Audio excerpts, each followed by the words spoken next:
Hoje eu vou falar com você sobre gêneros e gêneros literários, gêneros e gêneros textuais. E por que gêneros e gêneros? Porque são as duas formas de se escrever em Portugal e no Brasil. Em Portugal, gêneros com acento agudo e no Brasil, gêneros com circunflexo. Eu vou falar um pouco sobre alguns gêneros principais, como cartas, e-mails, né?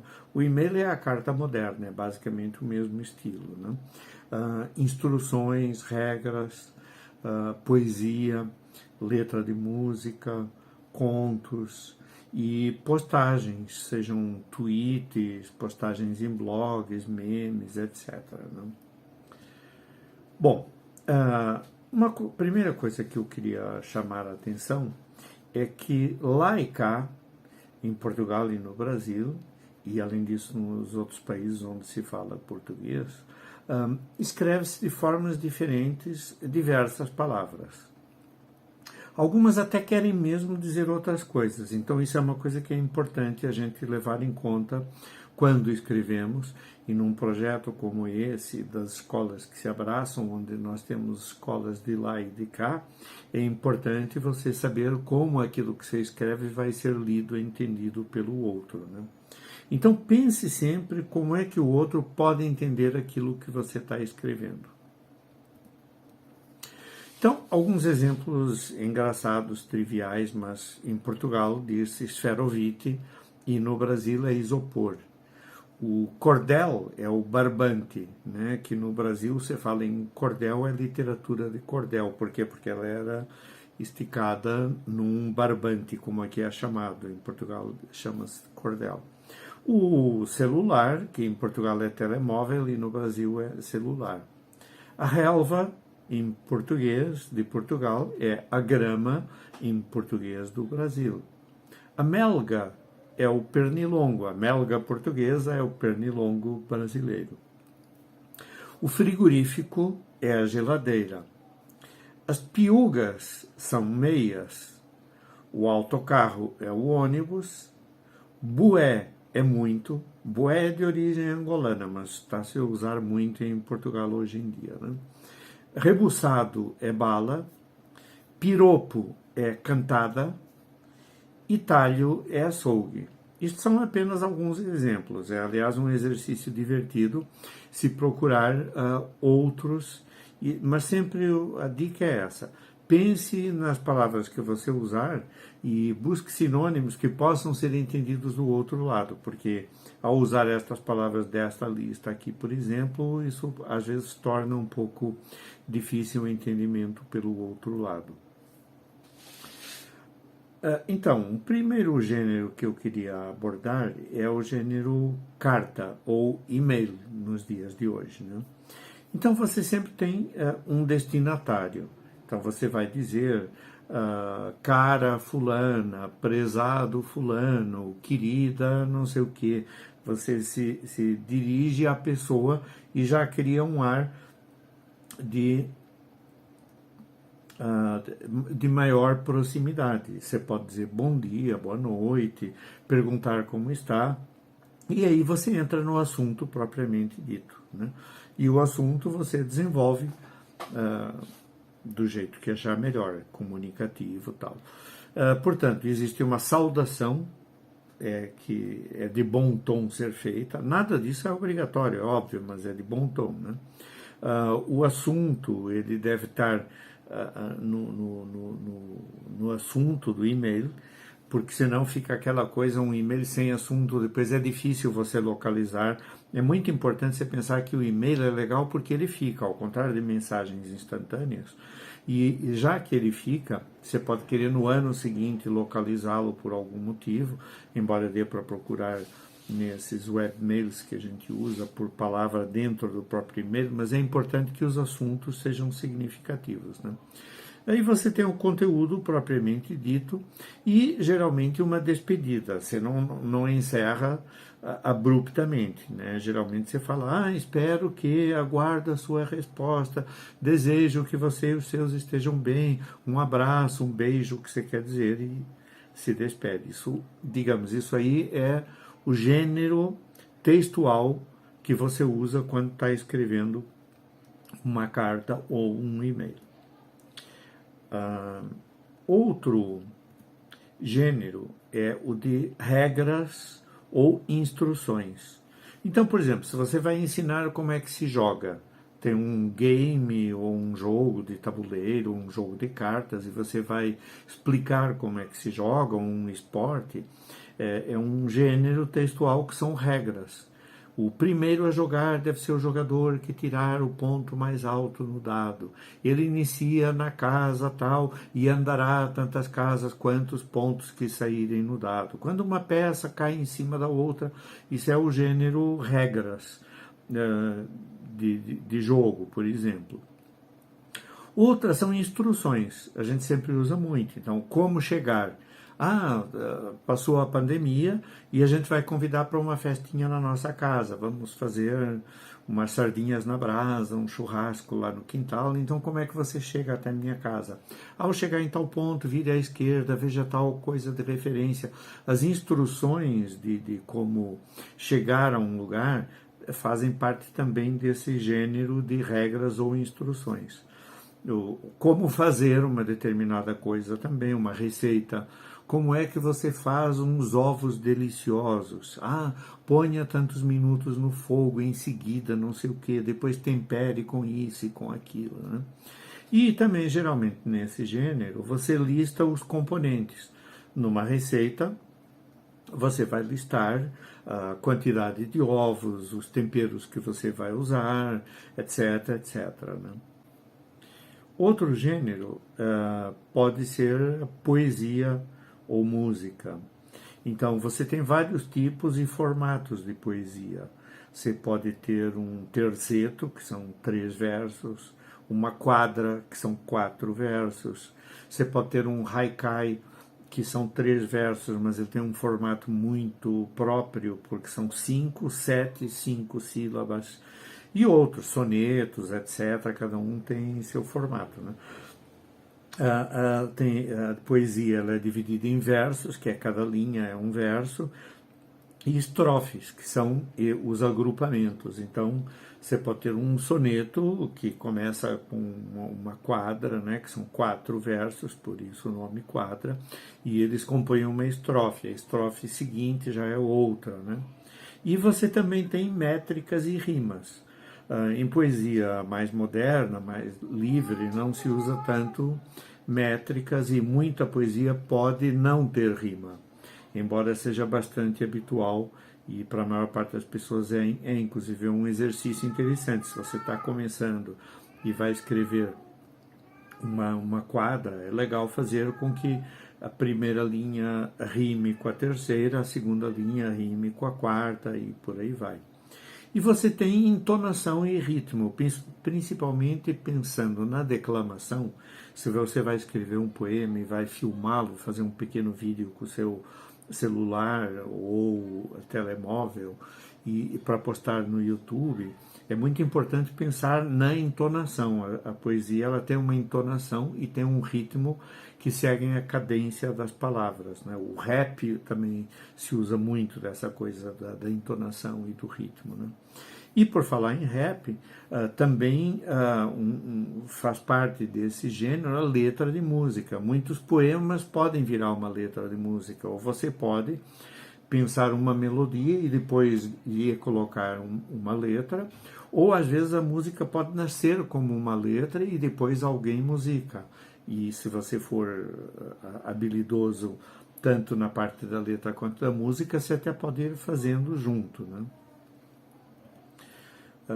Outro tipo de gênero textual são contos ou histórias. Então, em contação de histórias, quando você vai contar uma história, tem todo um estilo próprio também. Você tem que pegar a atenção das pessoas, se é uma contação oral, está todo mundo ali formando uma roda, ouvindo você contar essa história. Pode ser um pequeno auditório, pode ser à volta de uma fogueira, na frente de uma lareira, né, se for um dia de frio, enfim, ou ao luar, num luau na praia, Então, a contação de histórias ou causos, né, como costuma se dizer aqui pelo Brasil, né, também, que é contar causos, lendas e coisas que aconteceram, sejam verdadeiras ou não, né? Você tem também contos e microcontos, né? A gente já falou de microcontos na primeira e segunda aula, né? Mas contos, de modo geral, é um estilo que você tem que contar alguma coisa. Você vai apresentar uma ideia, você vai desenvolvê-la e tem algum tipo de final, né? Para a coisa ter uma conclusão, né? Outro tipo também são diários e relatos. Então, se você faz um diário de bordo, um diário daquilo que se passa contigo, etc. Tem vários exemplos de diários interessantíssimos. O diário de Anne Frank, aquela jovem que ficou judia, que ficou foragida dos nazistas e escreveu tudo no diário, e está aí para a posteridade o que ela escreveu.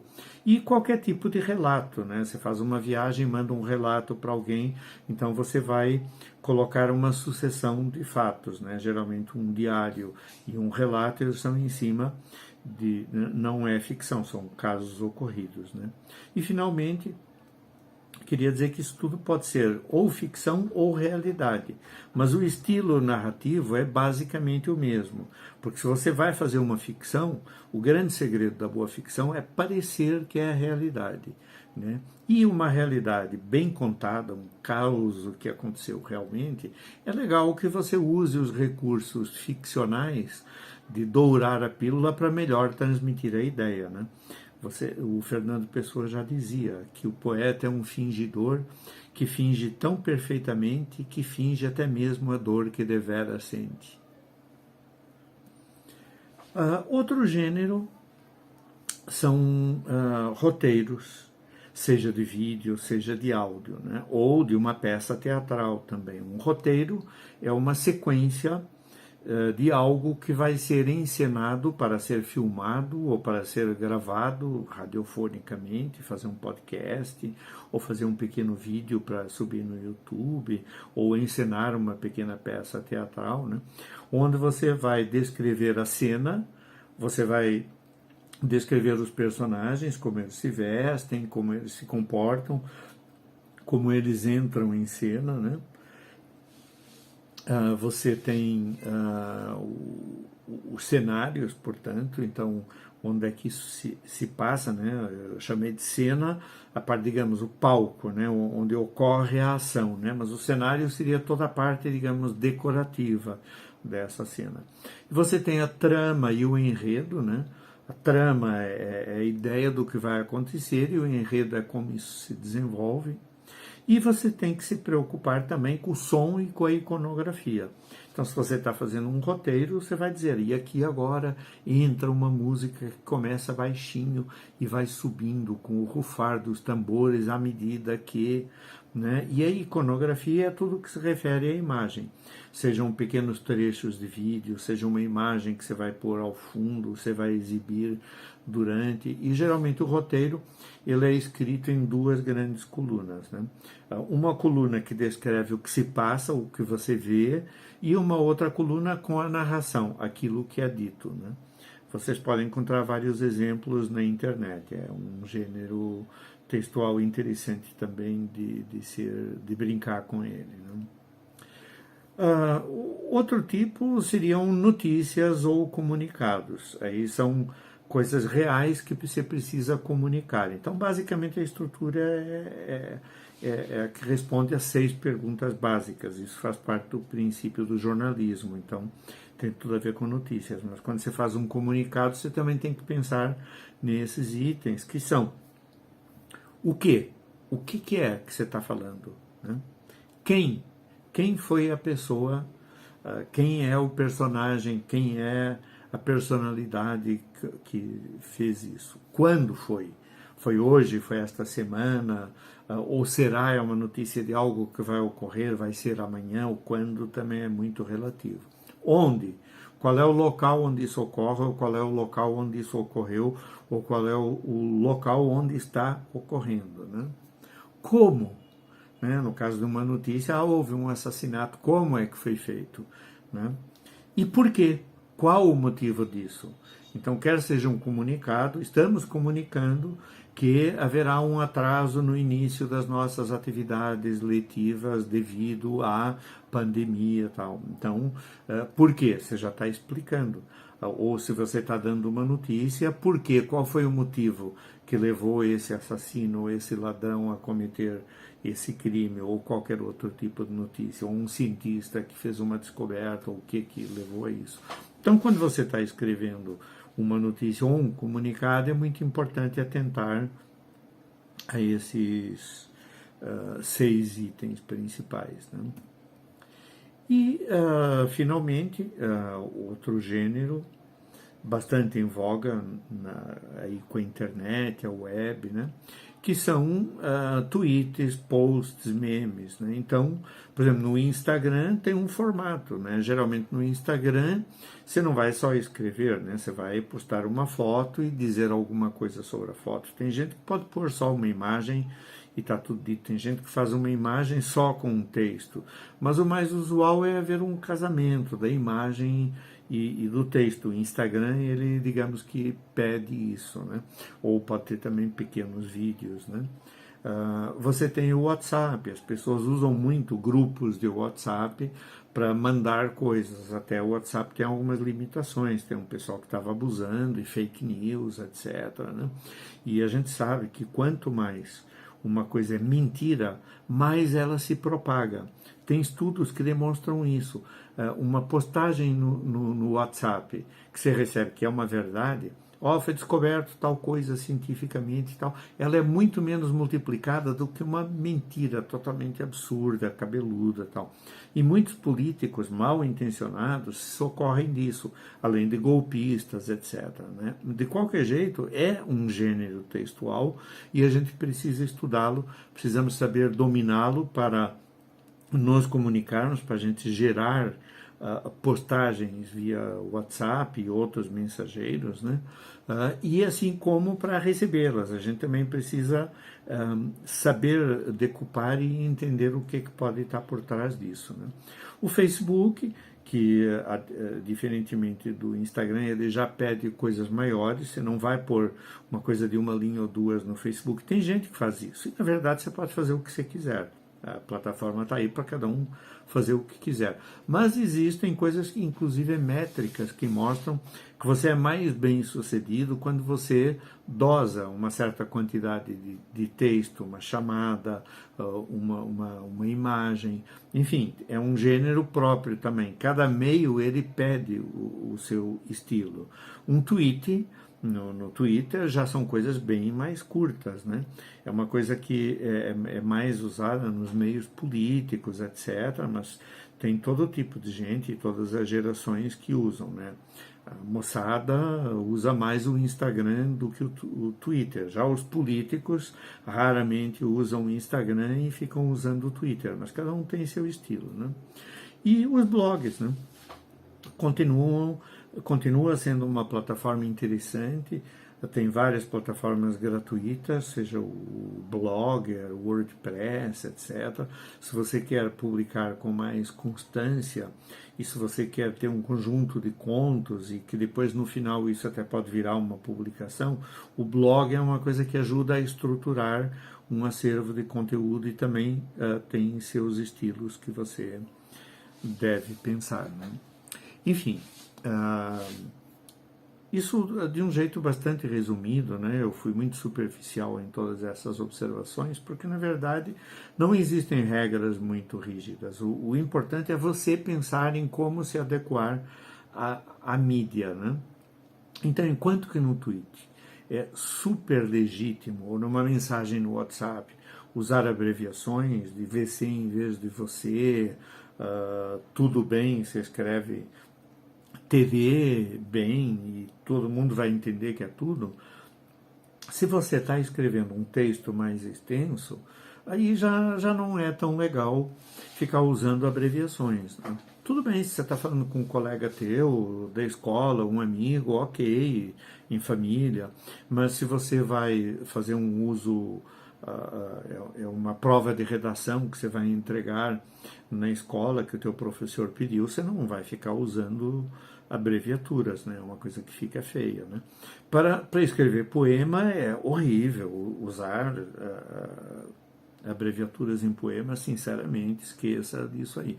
Então, cada gênero, ele tem as suas características próprias. É importante você observar coisas que, gente que escreve bem, né? Então é legal seguir grandes escritores, ou pequenos também, gente que escreva, porque eu já disse, né, que ler bastante é o melhor jeito de você escrever bem.